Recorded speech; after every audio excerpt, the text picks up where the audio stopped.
So ఈ మధ్యన కూడా బీఆర్ఎస్ పార్టీ ఎమ్మెల్యేలు కొంతమంది మిమ్మల్ని కలుస్తున్నారు. సో మీరు కూడా అదే పాటలో పోతారా, లేకపోతే మీ వ్యవస్థలను మళ్ళీ మంచిగా చేసే ఆ ప్రయత్నం ఏమైనా చేస్తారు? 100 రోజులు మేము మంచి పరిపాలన అందించడానికి ఎవరు వచ్చినా కూడా మేము చేరికల అనే విధానానికి పోకుండా మేము పరిపాలన అందించినాం. కానీ ప్రతిరోజు బీఆర్ఎస్ వాళ్ళు, బీజేపీ వాళ్ళు మీ ప్రభుత్వాన్ని పడగొడతాం అని చెప్పి వాళ్ళు కుట్రలు చేస్తున్నారు.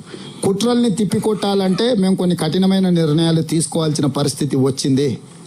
ప్రజలు ఎన్నుకున్న ప్రభుత్వాన్ని పారదర్శకంగా పనిచేయడాన్ని అవకాశం ఇవ్వకుండా కేసీఆర్ నుంచి మొదలు పెడితే కడియం శ్రీహరి గారు లాంటి వాళ్ళు కూడా ఈ ప్రభుత్వం 3 నెలలే ఉండదని, డాక్టర్ లక్ష్మణ్ గారు కూడా ఈ ప్రభుత్వం ఎన్నికలు అయిపోయిన ఎంబడే మా ఆపరేషన్ మొదలు పెడతామని, ఇది దేనికి సంకేతము?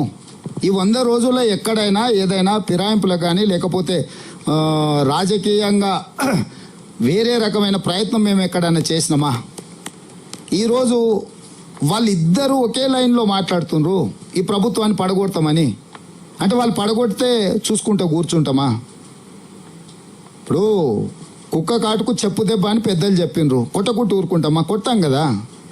నేను ముందే చెప్పినా కదా, సరే మీరు తారీఖు పెట్టురి చెప్తా కదా అని. అందుకే ఈరోజు మొదలు పెట్టిన మీరు ఇంకా చూసినట్లేరు.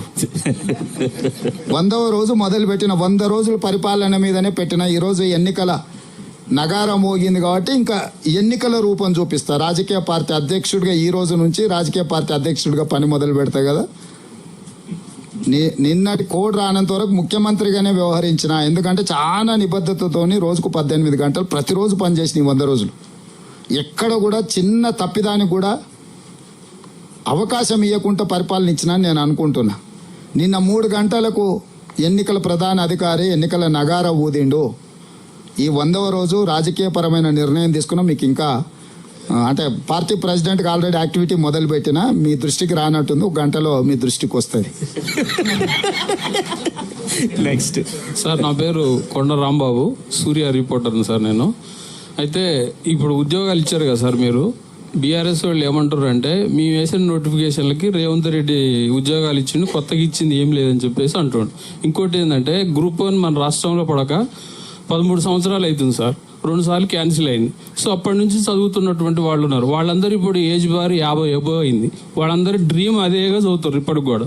వాళ్ళు ఏమంటారు అంటే 46 కాదు, ఈ ఒక్క నోటిఫికేషన్కి 51 ఇస్తే మేము తెచ్చినాం కాబట్టి నిరుద్యోగులు పోరాడి కాంగ్రెస్ ప్రభుత్వాన్ని అధికారంలో తెచ్చినాం, ఈ ఒక్క సహాయం చేస్తే నెక్స్ట్ టైం మళ్ళీ యాజ్ యూజువల్ పెట్టుకోవచ్చు అని అంటారు. దాన్ని మీరు 10 ఏళ్ల నుంచి వాళ్ళు మేము అన్ని చేసినాం కానీ నియామకాలు చేపట్టలేదు అని చెప్పడం అంటే భావదారిద్ర్యం ఎట్లుందో అర్థం చేసుకోండి.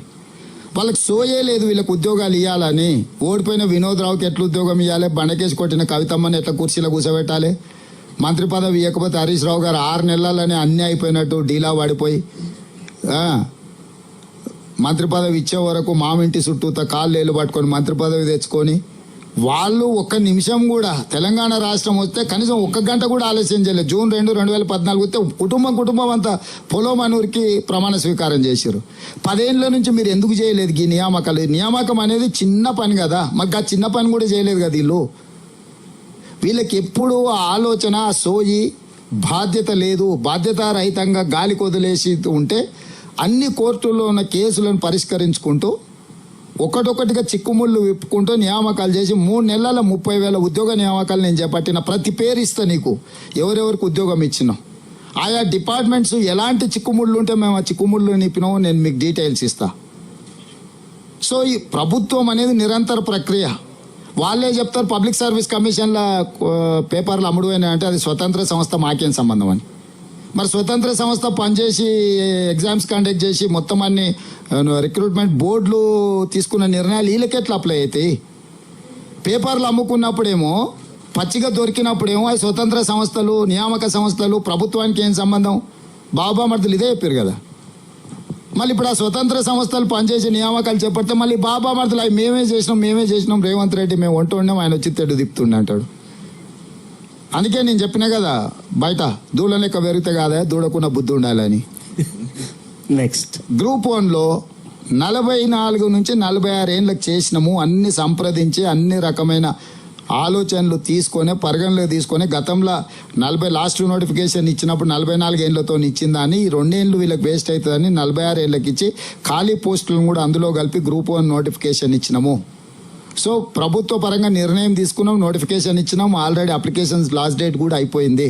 కాబట్టి ఇంకా ప్రిపేర్ అయ్యి ఎగ్జామ్స్ రాసుకునే దాని మీద ధ్యాస పెట్టాల్సిందిగా నిరుద్యోగ యువకులకు సూచన చేస్తున్నాం.